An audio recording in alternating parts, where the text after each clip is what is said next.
Hey, Joyful Journeyer. Welcome to the show. I'm Anita Adams, your host, and today I have the pleasure of being with and introducing you to David Hulse. David is a spiritual guide who bridges traditional doctrine with contemporary spiritual insights. He has decades of experience as a minister, teacher, author, and healer, and has journeyed from a fundamentalist Christian upbringing to an inclusive spiritual vista that champions love over fear. In his earlier years, David's spiritual awakening was ignited by a profound spiritual encounter that led him to re examine his inherited beliefs and recognize the divine as truths veiled in parables, not confined to literal interpretations. This cellular awakening revealed the potential intelligence in human cells, redefining his perception of divinity and humanity's interconnectedness. David is the founder and spiritual guide at the Academy for Spiritual Awakening, where his teachings weave together diverse spiritual traditions with modern scientific insights, inspiring individuals to move beyond mere belief in God towards experiencing the divine within themselves. He integrates wisdom from spiritual avatars across ages, emphasizing the co-creative, transformative power of aligning with divine consciousness through prayer, meditation, and contemplation. Dedicated to challenging conventional religious dogmas, David offers a message of unconditional love, inclusivity, and the power of gnosis, direct knowledge from source. David's teachings uniquely bridge the gap between a 3D material world and a 5D spiritual awakening, guiding individuals on a transformative journey towards higher consciousness. He calls upon lightworkers to embrace their roles as co-creators in this shift, helping humanity transcend the limitations of the 3D matrix. David empowers you to embody their true spiritual potential, fostering a global spiritual evolution. David, welcome. I am so excited to have you here and just dive into this conversation. I have a feeling we're gonna unfold a ton of stuff. So thank you for being here with us today. Well, thank you, Anita, for having me. I'm so looking forward to our time together and to meet these wonderful followers and people that are listening to you, who have a heart and ears to hear what Spirit is saying to us in 2025. This is our time. I love that. The heart and ears to hear what Spirit is saying to us. That's so beautiful. And that's so true, isn't it? We just need to stop and listen sometimes. That's right. All right. Well, I want to start by asking you to tell us a little bit more about that profound spiritual encounter that you had that led to a deeper spiritual awakening. And I presume that ultimately led you to the work that you are doing today. Well, where I'd like to start, and there's so much in the last decades that I've experienced as far as different points of consciousness called choice points. And that's when we're now going down one path or one lane to find out that there's other lanes beside our lane. And we find that moment that we can cross over, and have a different outcome. And, but what I want to start with is I feel like I came in with a less dense frequency of consciousness. I call that conscious born. Now, I want to be careful what I'm saying here because I'm not trying to get into my ego self, but I'm just saying from the very beginning of any memory that I had as a child, as a young child, that I had a different rapport with time and space. I just saw things differently. I heard things differently, and I knew immediately that it was something was unusually different. And I'm sharing that because I believe that there are others maybe that are listening to us that also have had that feeling all their life of why they didn't quite fit in to the culture to the ancestral, generational type of hand-me-downs, but felt that individualization of themselves that was coming through.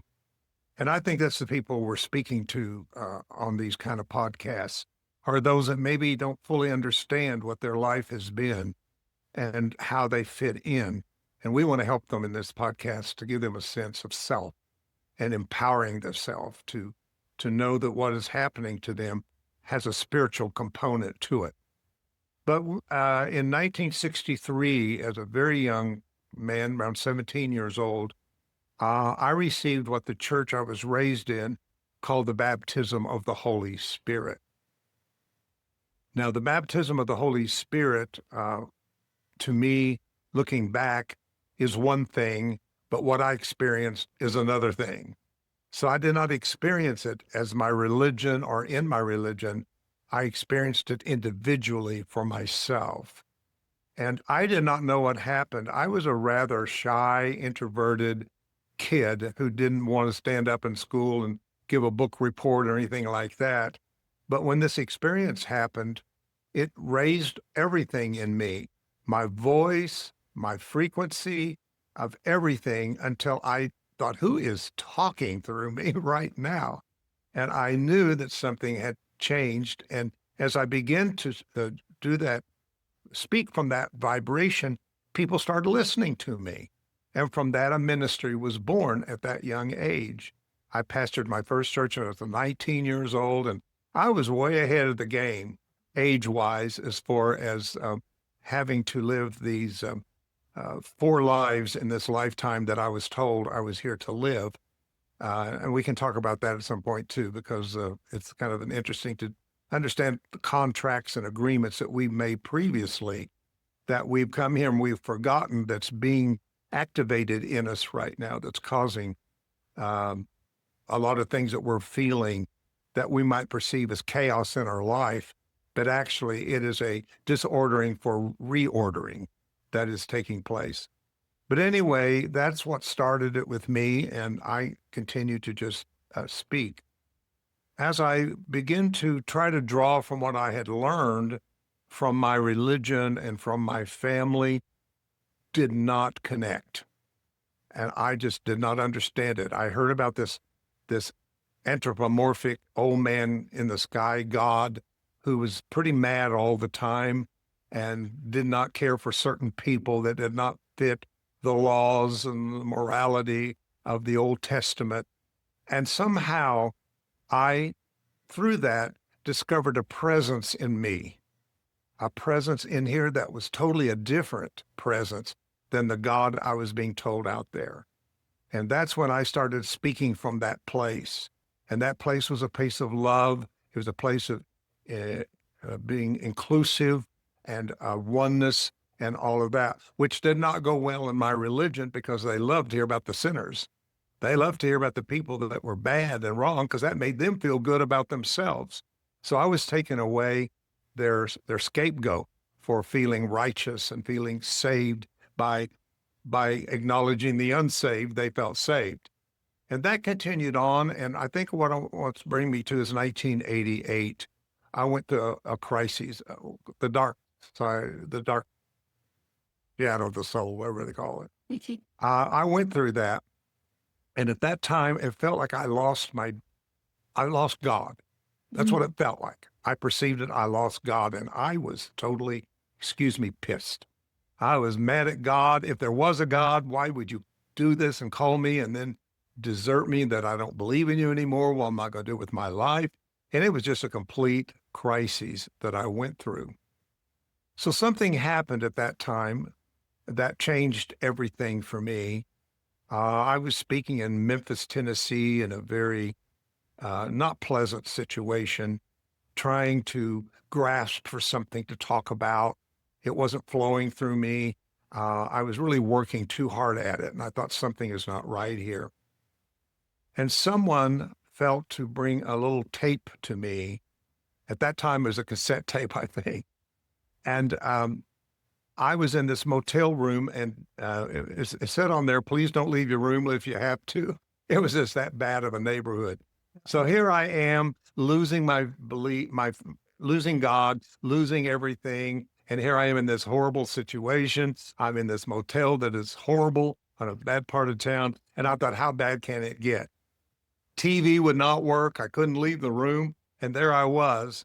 And all of a sudden, I'd remembered this woman had given me this little tape, and I'd carried with me this little recorder. So I had that. So I began to listen to the tape, and I wasn't into it at all. It was a guy with a foreign language. He wasn't giving scripture. There was nothing in my brain that was attaching to it. And I was just kind of dozing in that in between place and like, this is boring and whatever. And all of a sudden, he said something. And this is what he said: what physics has found as empty space in the human cell is not empty. It is a teeming electromagnetic field of all possibility. And Anita, every cell in my body came alive. And I shot up out of that chair. And what I knew first was I had not lost the true God. I'd lost a belief in God. I had made my God. I was worshiping a belief in something I didn't even know. And by what he said to me, let me know that what I was looking for was my own potential and possibilities that had not been activated in me. And it was just amazing. It changed everything. I came alive. I was reborn in that moment. And I began to, I guess, channel messages to people that was a different vibration and frequency. And that happened in 88. Now, there was a book written at that time by Ken Carey, and he said there's going to be three major transmissions on the planet: 68, 69, 78, 79, 88, 89. And I really believe that in my life, those were three major things that changed my trajectory as to being a teacher and minister and doing my spiritual work. So that's really what began to bring me here, was the study of quantum healing, quantum physics. We became a new spirituality. I was introduced to Marianne Williamson at that time, who was not well known, but she was just starting out in Denver. And I began to get into A Course in Miracles. And of course, A Course in Miracles had the language I'd learned. It talked about God and Jesus and Holy Spirit and sin. I had those words, but it corrected it. It corrected it into a much positive way. And I had what the Course calls a miracle of a shift in consciousness. So that's what brings me to the path that brings me to you today. Awesome. I love all of what you're saying. And when you were telling the story about listening to that cassette and those words, how they just resonated in your body, my body started to tingle as well. And I got what I like to call truth bumps of what you were Good. saying. Yeah. So such a powerful experience. And, and I relate to a lot of what you're talking about as well. Just my own experience with the church and what I've been told is the right way. And I've struggled with that. And even recently, I think I shared with you a little bit before.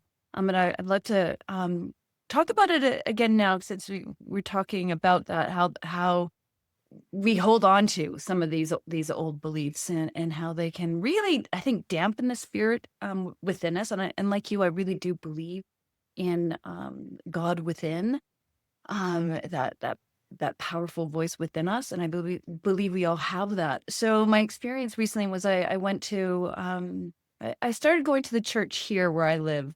I haven't been to church in years and years and years because it just didn't resonate with me, just I wasn't connecting with what they were saying. But I wanted to start building community here, and I was looking for some more connection. And I really liked the minister of this church. And I still like him. I just don't agree with some of the things that he says. And he said one day during the service that the only way to God is through Jesus. And that profoundly upset me, because in those words, it makes two-thirds of the world wrong. Two-thirds of the world wrong. And I think that's part of what's wrong with this world, is that we make others wrong for their beliefs. And it bothered me also because I've I believe I have a direct relationship with God. God is in with me. I can walk and talk to God all the time, anytime I want to. And yet, according to this minister, that the only way to God is through Jesus. And I challenged him after a service one day, and he said to me, because Anita, I know it's upsetting, but that's what the Bible says. I'm like, "Mm, I just can't accept that." So I'm hoping you can share a little bit more about, your insights on that. I know you have a lot of training with the Bible, and you don't believe, as I don't believe, that everything is verbatim or is meant to be taken literally. So if you can maybe expand upon that a little bit, in case there's others that have had similar experiences and they want to have a relationship with God without having the church. And let me say, I also believe in Jesus. That's my personal, and I believe he was an incredible human being. I strive to be like Jesus. Um, I just don't think he's the only way to God. So Right. Okay, that's a lot. Let's unpack that, because that's okay, important. thank you. That's important with a lot of people. The first thing I want to say is a lot of people feel who have come out of their childhood religions of fear and all of that, that they're out, and they are intellectually, but it's not out of them. A lot of our first Mm. few years, especially the first 7 years that you are in a theta state when you're born and in the womb, you are doing nothing but just taking in your environment. Everything that is said vibrationally is being placed, which is going to occupy itself in your first chakra. So even the Catholic Church is so brazen to say, give us your children to 7 years and we'll have them for life. For they know that is the fundamental beliefs that are going to affect unconsciously, no matter how we change our intellect.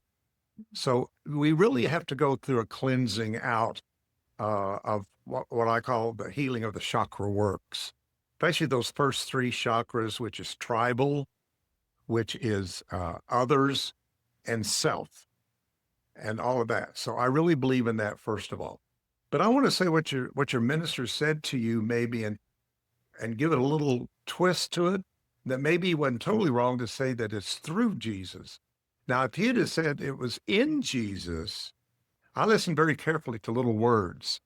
But if he would have said the only way to God it was in Jesus, but he's not wrong to say it's through Jesus. Jesus only declared himself to be a door, a way. He was not in any way saying, I'm the destination. You don't have to worship me. And there's a line in A Course in Miracles that I love where supposedly Jesus says, I don't need your praise. I have no ego to receive it. But you need to praise because that puts you into love, and that is who you are.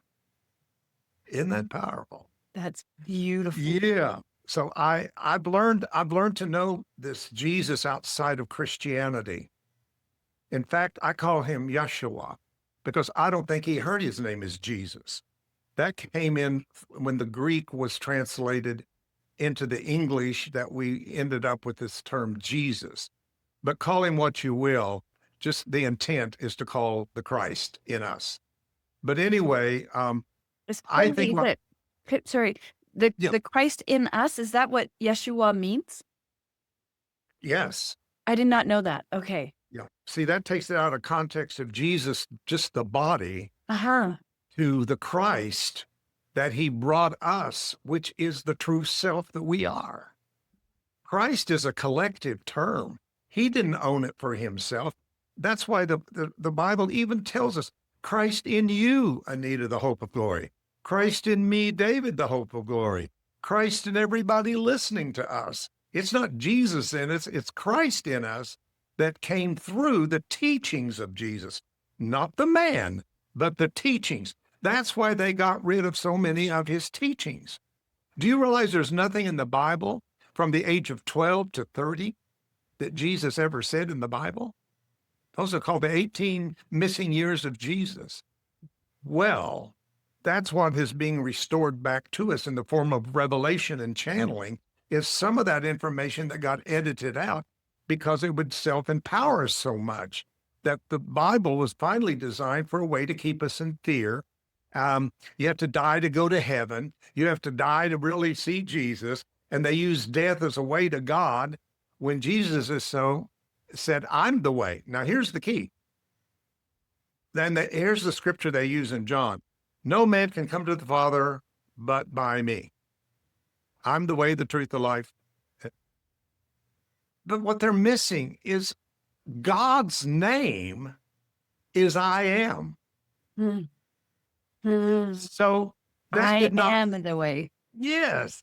I am light. That means the I am you are is the way, and the I am that I am is the way. We're all the way. That's why we're doing on these podcasts and teaching in academies. We're all being the way that Jesus taught us to be for others to come out of their lower consciousness of being defined by culture, religion, and society, and find the true Christ consciousness that has been given to us as a gift of creation.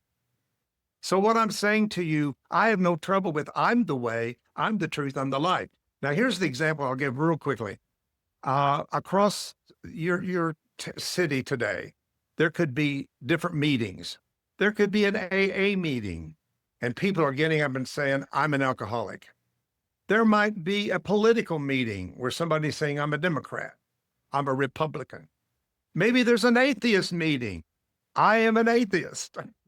But they all came from the same sacred point in consciousness that, and the ego mind edits out the I am for the label.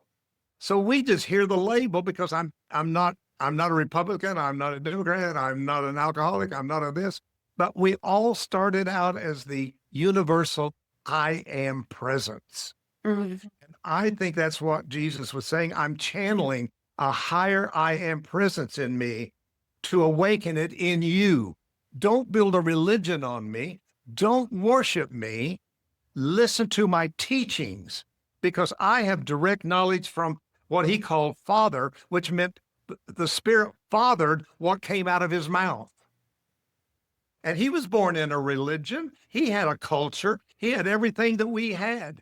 But his difference was he got out of the way and he let it come through directly. And that's what we call gnosis, knowledge. And I'm telling you, anybody listening to us, if we can just get in that place of alignment with the vibration of the I am, we too can begin to bring in such clarity of understanding and word that come directly from heaven right into the earth. You know, one of the great sayings that's so famous in Christianity, let it be done on earth as it is in heaven. It's done in my heavens, but it needs to get done in my earth where I live.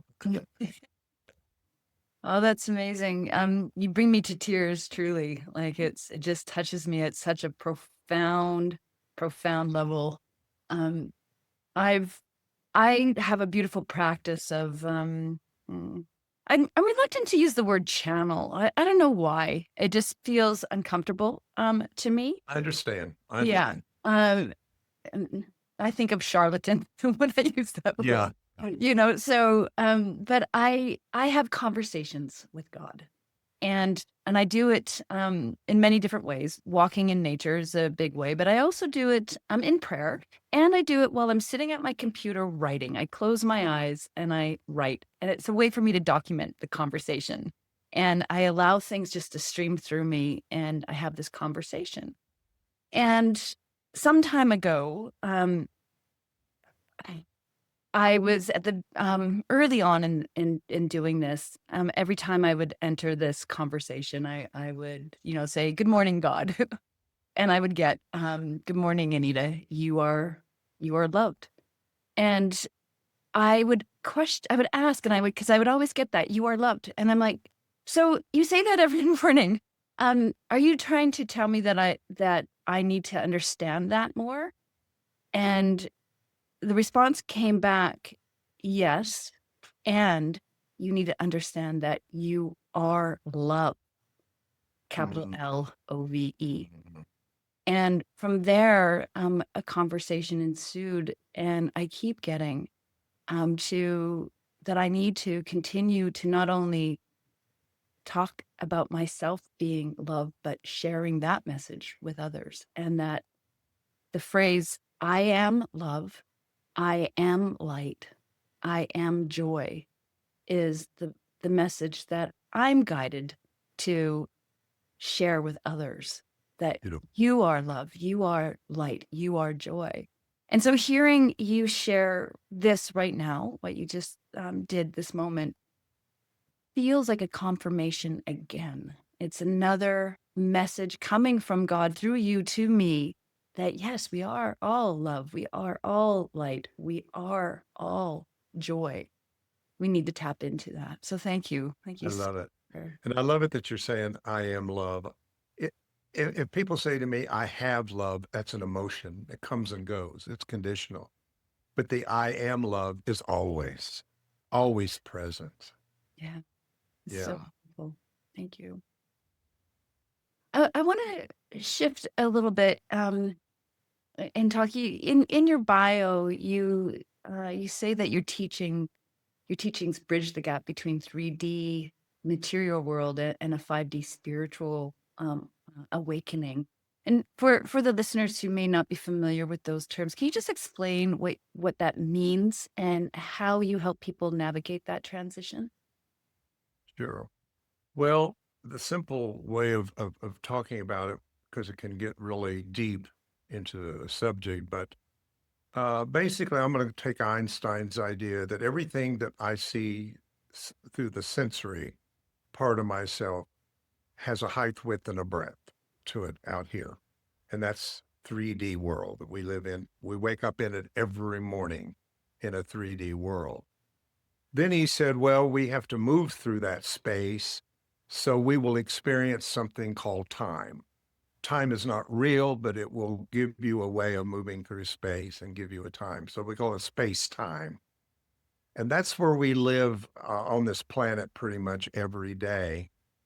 It's mostly a head intellectual projection. Some call it the matrix that we build for ourselves. We kind of live in this mental machine that we build with boundaries and this is right. It's kind of black and white, this and that world that we live in. But then there's been a lot of change in the last few years as people are more focusing on the heart. I'm a heart math practitioner, so I studied heart math and learned heart breathing and how to open the heart. And I think that moves you out of 3D, 4D time into heart energy.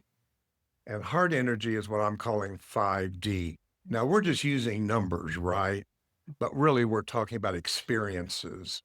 And once people begin to experience from the heart, it's a different vibration than just perception. And you start having this heart wisdom. The word for wisdom in the Greek in the Bible is Sophia. So I call my heart Sophia, Oh, the goddess of wisdom. And of course, she has not been very able to manifest in the 3D world because he, the head, has been the head over her. That's what the Bible teaches. That's where Christianity and why women and the feminine has been so submersed in that teaching is because the man is the head of the woman. Now, as a metaphysician, I'm going to change that to the head as rule the heart. So I'm not going to get into gender here. That's another political subject we can deal with. I'm not against, but I'm saying if we want to be spiritual, we have to get beyond the symbolism of what's going on. So the heart is awakening. And as the heart is awakened in the last few years, decade or so, so has the feminine. All of a sudden, the feminine has shown up in the collective consciousness. The goddess, Mary Magdalene. Oh my God, poor Mary Magdalene. I've been watching this Chosen thing, which some of it I like and some of it I don't like, and some of it I don't know what's going on. I really like the Jesus character in there. So if you've got a bad taste for Jesus, you might look at that because you'll really like this guy. He's a good Jesus. But Mary Magdalene is practically nothing in this show. And when you understand and get into the lost books of the Bible, the Nag Hammadi, and you'll see that she was one of the greatest of all the apostles. He told her what he did not tell. Peter just did not like her at all. He was so jealous of her and her relationship with Jesus, which we don't know how deeply that relationship really goes. There's a lot of speculation about the. I know in the book of Thomas, it said, and he kissed her on her mouth. So what I'm saying is this feminine has shown back up again through hard energy. And now what's going to happen to us as we become 5D humans versus 3D humans? We're going to become more integrated humans.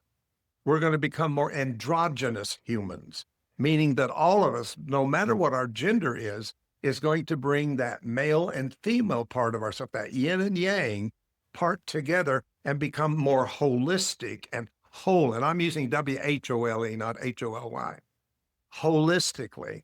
And that's what a 5D person, it's a person that moves from the wisdom of their heart. And that raises the vibration of your experience with 3D. And what was familiar and stabilized and normal for you in 3D doesn't feel that way anymore as you begin to learn the new way. I think the best way to talk about that is how the butterfly has to learn not to be the caterpillar. You know, it did very well as a caterpillar. It thought it was going to be a caterpillar, even to the point of maybe becoming an enlightened caterpillar. But it had no idea the code that was in its DNA that activated it in, but it had to go through the disorder, the chaos. That's where we are. There's a place in the Bible, and I love this verse. I don't care if it's in the Bible or where it is, but it starts out, we shall not all sleep. That's the first thing I like. Thank God we shall not all stay in the third dimensional illusion of the dream, but we shall awake and we shall be changed in a moment, in the twinkling of an eye. I researched that word moment, and it was interesting. And I looked at the word change, which in Greek means metamorpho. So we shall not sleep, we shall be metamorphosed into what it means to be a human at the fifth dimensional level. And that's what's happening now is we're the caterpillar who's kind of losing itself as the caterpillar, but we're not sure who we are and where we're going. And that's why you need podcasts like this one right here to say, you're okay, you're beautiful, you're exactly where you're supposed to be. And even in the time of chaos, you don't have to lose your peace. You don't have to lose your love or joy because you just told us, I am that. Keep confirming every day, I am love, I am peace, I am joy. No matter what's going on in this outward world, I know that it's working for the highest and best good of myself. And I want to be a part of that metamorphosis. And that's the light workers that the call is going out to in that way. So, wow, I get passionate about Clearly, that.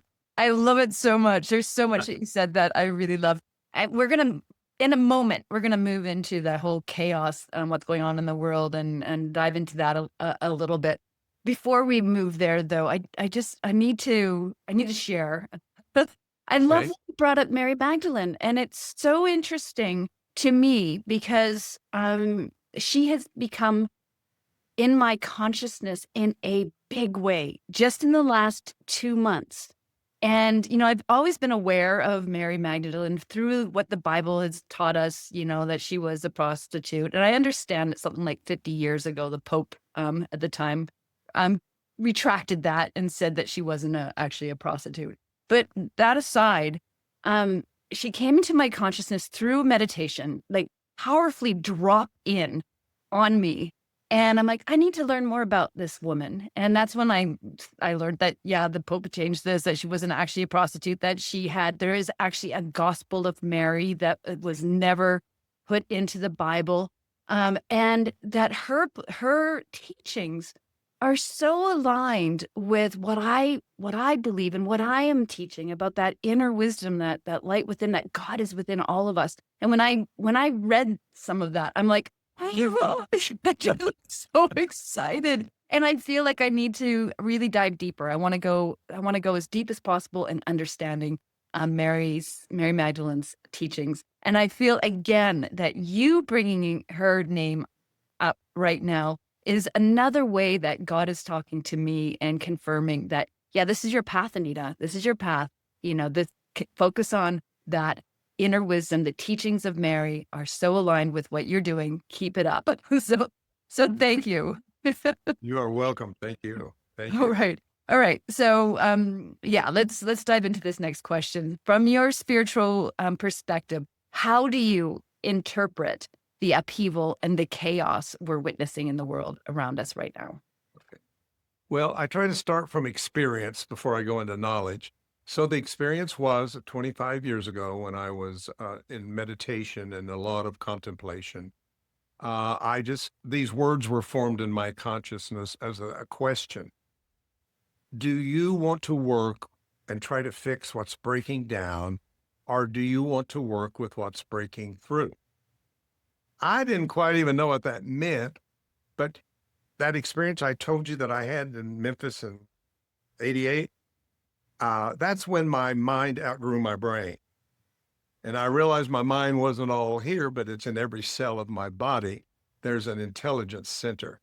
And therefore, from that mind, we call it Christ consciousness, the Brahman, whatever your terminology is for that.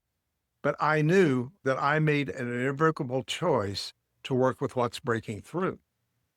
And that's when I learned that a new dimension was breaking through our third dimensional world as it is, and that all transformation begins with being unstable. So I studied that from physics, and I was reading about how certain atoms become other atoms, and they're not separate. They're made out of the same thing, but patterned differently. Everything's made from the same things, okay? Little particles and waves and whatever. Everything is. And so what I understood that for a hydrogen atom to be made a lithium atom or whatever, that the atom had to break down and become unstable at the molecular level. So imagine all these molecules are now in disorder that were very ordered to make up what the pattern was at that time.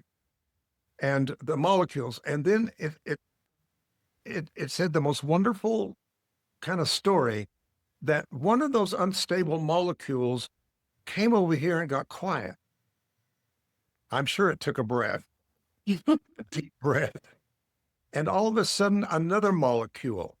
And when those two came together, the magic started happening because the two created a synergetic presence that was greater than the sum of the parts of the two. And that was electromagnetic field. So the attraction of the magnetic field started attracting twos and fours and whatever until the molecules that were in disarray and unstable begin to reach critical mass over here in creating a new pod. They called it a pod. And when that happened, all of them, disordered and ordered, jumped to the next level to be reordered again. So what quantum physics tells us, and there's a whole theory called the theory of disorder, of chaos. And what they have studied, bottom line, that we could understand is all disorder on a spiritual level is ordered. So disorder doesn't happen as a punishment. Nothing's wrong. It means that something has served its purpose in that pattern and a new pattern is breaking in. Well, I think that's where we are on the planet. I think we're at that point in which we have gone, politics is unstable, financial is unstable, education is unstable, religion is sure unstable, science is unstable. Everything is kind of coming unglued at the seams, so to speak. And that is a good thing because now it becomes the potential to have a quantum jump into the next frequency and level of reordering itself into a new order. And that's called conscious bioevolution. I call it bioconscious evolution. And I put bio in there because I think you're feeling it at the cellular level. I think your body is feeling it. I think you got symptoms going on. You don't even understand why they're going on.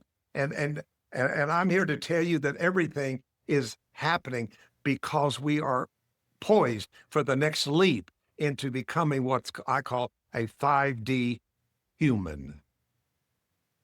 That's beautiful, and I love the analogy. I can really see that, and so, like, these particles that have taken a breath and moved over here, those are the light workers that are walking among us, right? Yeah, You know, beautiful. I call them the first fruits of the harvest. Okay. You know, if you Mhm. plant crops, there's always those early ones that show up, but those just show up to say that others are coming. They're just a little slower. Right. So there's a critical mass of souls that have incarnated in this generation who are coded to be the first ones. Now, maybe this would answer the question why some of us feel like, what happened to our family? Why am I the only one that got this? Mhm. And my family stayed in the so and so religion and the so and so church, and they continue on. I think most everybody has not had a whole family leap, but they've had an individual leap into moving out of religion into more spirituality. And the reason is because you were coded for you came. That was a part of your contract. Don't let me get stuck. Whatever I need in life to keep me from getting stuck, I get permission and I choose to let that happen to me. So if you went through abuse or you went through a horrible divorce or anything like that, sometimes those are the things in your contract that has helped you not to get stuck in the 3D matrix and kept you moving toward your destiny. Also, the first fruits are in the Bible are the 144,000. Now, that does not mean 144,000 people, bodies. It means a number or vibration. 1 plus 4 is 5 plus 4 is a 9. 9 is completion. So I said to my guides, what does that mean? And it says there is a critical mass of souls who have completed all reincarnations in 3D. No more coming back in 3D. The answer is not over in another lifetime, but it is up in a higher vibration. And I know that for myself. I will not reincarnate in 3D again. And that's why I had to start at 17. That's why I had to live uh, several lifetimes in this one, because I had to reach a place in consciousness that we had not reached through free will. And those that are out there, please hear what I'm saying. If you resonate, you may not understand everything I just said, but you may resonate with what I said. And to know this is why your life has been what it's been. It's not been a mistake. It's not been a punishment. It's not even bad karma. I'll tell you, Jesus took karma away from us 2,000 years ago when he said, I take away the sin of the world. I take away all karma of the world. He said, but you won't get it for 2 days, and a day is 1,000 years. So it's taken us 2,000 years to understand that he rent the veil from top to bottom between the dimensions, and we stayed and chose to stay in the old religious way that kept us on the other side of that veil. Now, one more quote I want to give you out of Course in Miracles. One moment of grace burns all karma. One moment of grace burns all karma. Yeah, I love that. So that's my take for what it's worth. It's great. It gives me hope, as I look at what's going Good. on in the world, and I think a lot of us do, and it can bring you down. Um, I know I try to avoid the news. I ask my husband for the highlights. What do I need to know? Because I just don't want to go into that lower vibrational frequency I that understand. feels, yeah, like this ugliness. But what you're saying gives me a sense of hope and advancement that we are moving forward. So, how can we support or accelerate our own awakening? Is there anything that we can do to move that process forward? Well, it all starts from the willingness of the heart. A Course in Miracles, there's a line that says, the Holy Spirit says, just give me a little willingness, I'll do the rest. And I think sometimes once you open up and say that eternal yes to spirit, I think spirit will take over in your life. And what it will do, one, it'll bring you the right teachings you need to hear that you can grow and mature. And Those teachings are for correction of old belief systems that need to be changed and change their vibration frequency. Another thing is that it will also change your whole relationship with what you're familiar with, and you will enter into an unfamiliar space in which we're here for you there. Those that are being called as teachers and those as healers and those that are showing up. 25 years ago, I was told to get into pure vibration sound, and I used tuning forks and developed an entire system that went all over the world, teaching Mhm. people how to use vibration and sound through the vibration of a tuning fork. And I said, why a tuning fork? And he said, because it's not plugged into the grid, because it's a pure raw vibration. It has no melody and does not connect to your emotional body. And I was very successful in using this vibration of tuning forks to produce facilitators of self-healing. I do not like the label healer. Mm. I'm a facilitating for your healing because Mm. I believe in spiritual self-healing to happen in you. But I think that came when I opened up to 5D. What I'm saying is you'll attract tools into your life. Yeah. Whether a lot of people, it was Reiki. Seemed like Reiki was the entrance in for a lot of people in the beginning, or NLP, or tuning forks, or sound bowls. Whatever it is you're attracted to is a vibration that you need to make this transcendence into the next level that is calling you. And that's the yearning that we're going through deeply. The yearning is to find ourselves manifested in the purpose for which we've incarnated for at this time. Lovely. So my calling has been to be in nature and to bring people into nature. Yes. Does that resonate with you? Do you feel that Oh, there's power in that energy field of being in nature? especially now, especially now. There is the magnetic fields have changed, the Schumann resonance has changed. We have no anchoring anywhere in such a moving, fast changing world. You got to take the responsibility to find your own. They call it grounding. I use grounding blankets and grounding this and whatever, but there's nothing like literally getting on the earth. And I suggest if you're not doing it, it's very important to get back into nature. Nature has a lot for us right now to help us through this time. Thank you for Yeah. bringing. Yeah, and it's interesting because when I got that, felt like a very strong download to connect with nature, bring people into nature. And I'm like, is that really mine to do? Like take people into the forest? Like, come on. Shouldn't I have a bigger, purpose than walking in the woods? And I really pushed it away for a long time. And it's only been the last couple of years that I'm like, no, this is it. This is what I'm supposed to do. And I do. I walk people into the forest and do some coaching with them in the forest and just create that space for them to connect with the beautiful energy that the natural world provides. So, yeah. So There's thank you. actually a verse in Ecclesiastes, I believe it is, or Proverbs, that says that the earth shall teach you. That's in the Bible, and the earth shall teach you. And it's talking about nature. I Lightworkers. remember one time walking out in my backyard, and I was into mindfulness and observing, and I looked down and there was a spider.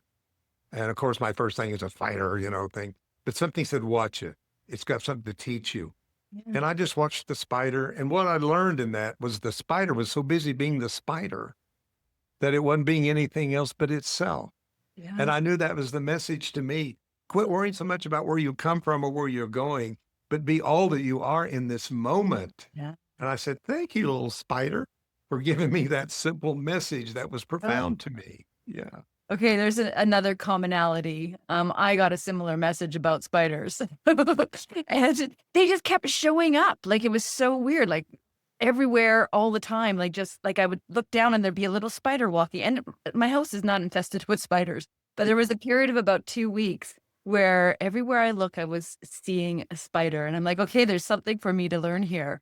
And I believe part of the message for me was about the interconnection of all Mhm. things, like the web and how it The web, yeah. yeah, so The inner web, the not the inner interweb, the web, inner web. yeah, super cool. I love it. All right. Okay. So my next question for you. Many of us are experiencing these shifts, the awakening, and it can be physically, emotionally, or mentally that we're feeling the shifts. So from your perspective, what kinds of changes are we experiencing now? And I know you shared a little bit about this that at first sounds a little bit really way up there and really interesting. So I want you to elaborate on what you shared with me before about the light and how do we see those continuing or these shifts to continue to evolve as the future as part of our human and spiritual evolution. Did that question make sense? I feel like I kind of jumbled it a little bit. You know where I'm I going. think so, I think Okay. so. Okay. Well, again, I'll start from experience. My experience has been, I'm one of these people that's a little overly cautious of something. Yeah, I get a little something, I want to know what's going on. So I Yes. run to a doctor or I may run to a natural person. I see both. I see holistic functional doctors. I see medical for some things. But the thing about it, about 90, maybe 85 to 90% of the time, they tell me nothing's wrong. But I'm saying I have these symptoms. I got this going on, but your test came out really good. You're really doing good for your age and whatever. And I'm going, but no, something is going on. And what I've realized is what's one thing the universe is bringing up is people, again called healers, but I call them people who can energetically diagnose. And that's one thing that I teach is etheric diagnosing. The etheric is your blueprint for cellular replication. And we know that there can be a dislodging of a mispatterning 9 months to a year before it becomes cancer in the body. And that's what I was able to teach people to do with tuning forks, is to go on and find that in the etheric body, which was cause, and therefore the effect never happened. See? So I believe that we are experiencing a shift from a third dimensional physiology to a fifth dimension physiology, many without physical death. Now, some will go that way, but there's some of us, this may happen in our time. This is speeding up really fast right now. So one of my concerns is a lot of memory loss with people. Well, the first thing you're going to go to is dementia, Alzheimer's, and whatever. But if you go and you get, and I want to be clear that you should have things tested. Right. Go to your doctor and find out what's going on. You may choose a different path, but I'm saying go find out what's going on with you so you know what you're dealing with. But a lot of times you'll go and they'll find out, no, things are really fine. You're exactly where you're supposed to be. And again, you're saying, but. Mm. And I think that your short-term memory and long-term memory seem to be affected. And I'm going to read it. The reason is that you are entering a different world of consciousness. So there is a slowing down of a lot of our brain is memory. Most everything that you see and think, you see it as it is because of what you learned it to be in the memory. So as we are moving from this more dense, solid world into a more quantum, less dense world, we're seeing these things completely different in that way. So losing memory of your past could be a good thing and not a bad thing because we live too much in our past and we keep repeating our past and it steals our future. You know, there's the story of Jesus being on the cross. I'm just going to use this.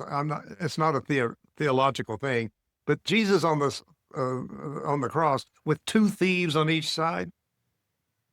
The thieves were past and future. Mm.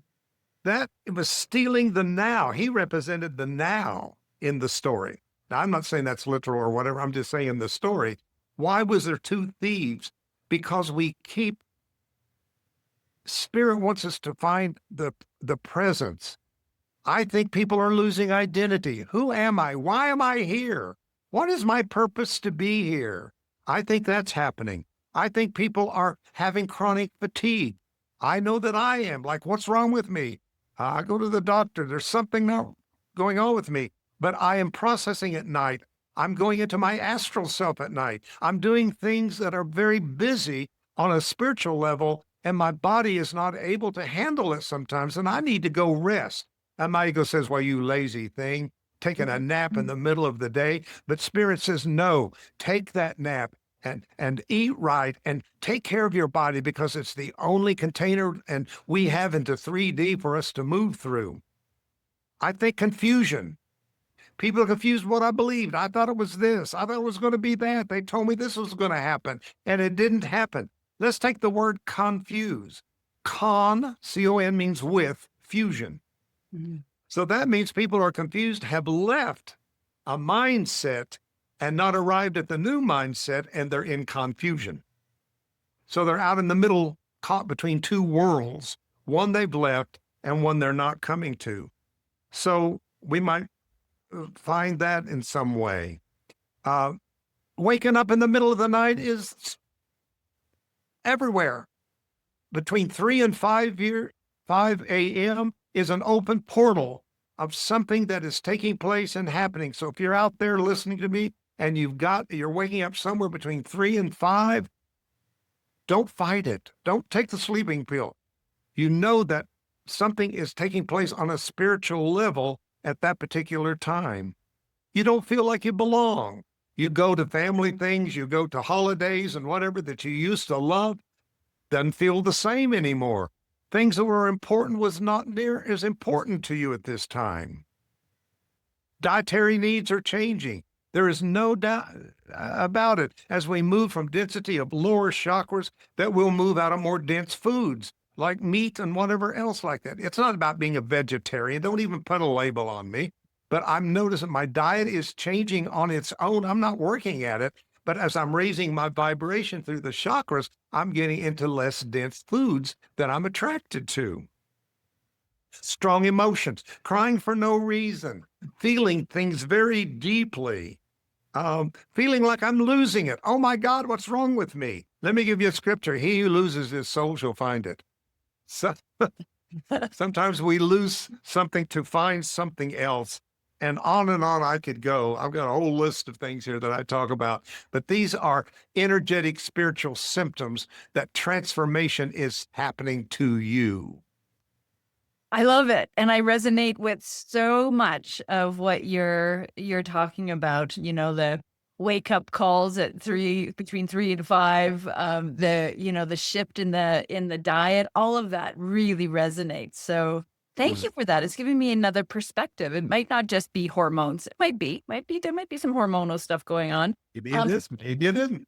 Yeah, maybe it is, maybe it isn't. Yeah. I like that idea though. It's like, there's nothing wrong with you. It's just a shift that's happening. Yeah. Yeah. Very cool. Yeah. Yes. Love it. Now, you've spoken about the difference between the pseudo self and the authentic self. Can you share what distinguishes these two and why that distinction matters on a spiritual path? Yep.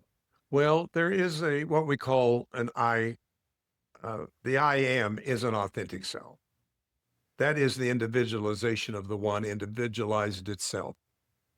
And we are itself. There was nothing to create out of but itself. So it created itself by extending itself and individualizing itself. It's almost like a ray comes from the sun, right? The ray is the sun, but it's not all of the sun. I am divine, but I'm not all that the divine is. So I still need something bigger than myself, right? And I think people should just understand that that is the true you. You said it a while ago. I am love. I am peace. I am. These are the true aeons or extensions that we call God in us, right? That's what God is in us. God is love. All right. So we come down here and we go asleep. You see, the thing in the Bible that fascinated me is, and a deep sleep came upon Adam, but it never said when he woke up. So, and that word sleep is interesting, but it means stupor. He went into a stupor. In other words, he forgot he was first a light body and started out as a physical body needing the spirit. And that's what most religions do. They tell us we don't need the spirit. We need the spirit, but we don't have it, but they can give it to us. But we're first spiritual beings. But when we come down here, we go into Adam's sleep stage, which the Course in Miracles calls the dream. You know, people say the American dream, and I'm saying, no, wake up from the American dream. We don't need any more dreaming. We need to wake up. It's all about awakening. But anyway, what I'm getting to is we come here and forget who we are and think we're a body. That means bodies out here have a way of forming us in their image and likeness. So here's religion. Let's take it. First thing religion is going to teach me as a body, I'm born in original sin, which we know was not the early teachings. That was brought in by a certain priest at a certain time into the Catholic doctrine. It has no root in anything of any text that is original whatsoever. So original sin. So now I'm the sinner. God doesn't like sinners, therefore God doesn't like me. And all of that is one of the first things that is buried in anybody who's been exposed to that kind of traditional Orthodox religious teachings, which is very big. So I don't come to the fact I'm a sinner. They tell me I'm a sinner. So they form me into that image of myself that I wasn't created to be. But I forgot the one I was created to be, and now I become this pseudo self, who is a body that is less, a body that is sinful. Everything about my body is dirty. Everything is horrible about my body. Sex is bad. Everything is bad. Anything to do with my body, it needs to be saved, you know, by the grace of God and all of that. And so what I mean pseudo self is a self. Then education starts teaching us. I mean, I'm old enough to remember, you know, the diet in school was have your meat and your milk and your this, that, and another. All that's changed because what we was taught then, we don't teach so much now. So, but I was formed a certain dietary idea. I was taught a religious idea. I was taught what maybe I want to be when I grow up. You know, I want to be a dentist because my dad was into that business or whatever. So I got formed into a self that I wasn't created to be. And that's what I mean pseudo self. It's the unauthentic part of ourself that we learned after we got here. And I think what's happening is the awakening of the authentic self is coming up, and people are beginning to seek a reconnection. That's what repentance is. Repentance is the Greek word metanoia, which means to change your mind. That's all it means, to shift your perception. And I think people are doing that, and they're coming out of religions by the groves, and still they want to hold on to spirituality. So we're seeing a shift from religion to more of a spirituality level. Yeah, you mentioned it's a remembering, you know, remembering coming back to who we truly are, remembering. How can we facilitate that remembering? Well, I call it the Holy Spirit. Again, WHOLLY. It means a part of my spirit that has remained whole. Yeah. Because I was created whole by a creator, and therever it's my whole part of my spirit. And it says that part of us didn't fall deeply into the density of the illusion, but stayed in a position in our consciousness that was between what had been forgotten and what needed to be remembered. So I think contemplation, meditation, and these different things that are coming up, and there's a lot of them, that people are practicing today, mindfulness, heart math, all of these are wonderful ways to connect to that part of our spirit that is still whole. So I'm going to give you a little Bible on it because I like it. it says if we find that in us, it will teach us all truth. So all the truth that you need to have a successful lifetime is already in you. You don't have to get it from outside yourself. You might hear people like myself and others, and we'll help you to resonate with what you have forgotten. But it says it'll also lead you and guide you into all truth. And it says, and bring all things to remembrance. Now, you know what that's called? An epiphany, an aha moment, and people are having them all over the place. Oh my God, I get it. I never thought of it that way. I see what you're saying. I get it. That's what's happening. We are literally plugged in to that inner teacher within us that is helping us to remember only what we have forgotten. Beautiful. I love all of that. Thank you, David. That's so great. So great. I so enjoyed this conversation. I feel like we could go on for hours and hours, and we've got such a wealth and breadth of knowledge, and I so appreciate you sharing, just a little bit of it here. If there was one thing that you wanted our listeners to walk away with from this conversation, what would that one thing be? I think it's a quote, a famous one. Be still and know I am God. Beautiful. Be still. Be still Know. and just know And just know the I am that I am is God. I am God. Yeah. Beautiful. Thank you so much, David. Thank you. Yeah, this is really fun. And like I said, I feel like we've barely skimmed the surface of your knowledge, of your wisdom.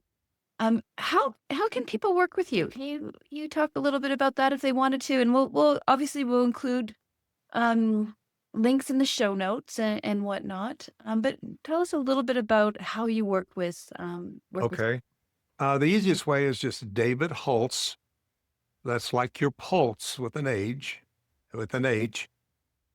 .com. Just get on davidhulse.com, and that should connect you into the Academy for Spiritual Awakening, where a lot of my classes are on there. I've got a Bible 101 that takes all the literalism of the Bible and puts it back into a more metaphysical understanding. There's a lot of things on there. Also, I'm the spiritual leader and director of Heartlight Spiritual Center here in Charlotte, North Carolina. So I minister every Sunday and I do classes on Wednesday, and we have all kinds of workshops and things. And if anybody would be interested, because there's a lot of videos of me on there doing this kind of talk and teachings and podcasts, and that is heartlightcharlotte.org. That's Heartlight, one word, Charlotte, all one word, .org. And if you get on there, you can get all kinds of stuff that's absolutely free if you want. And we'd love to hear from anybody and get any feedback and whatever. And I want to just thank you so much for giving us a platform to have a voice.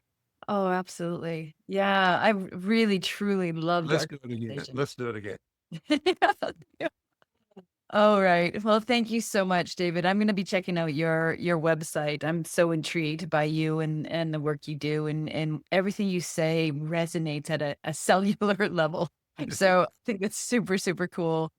All right, joyful journeyers, thank you so much for being here with us today, for listening. If you like this, if this resonated with you, if you felt the tingles in your body as well, then please do check out David's website. Share this with somebody, like it, leave us a comment.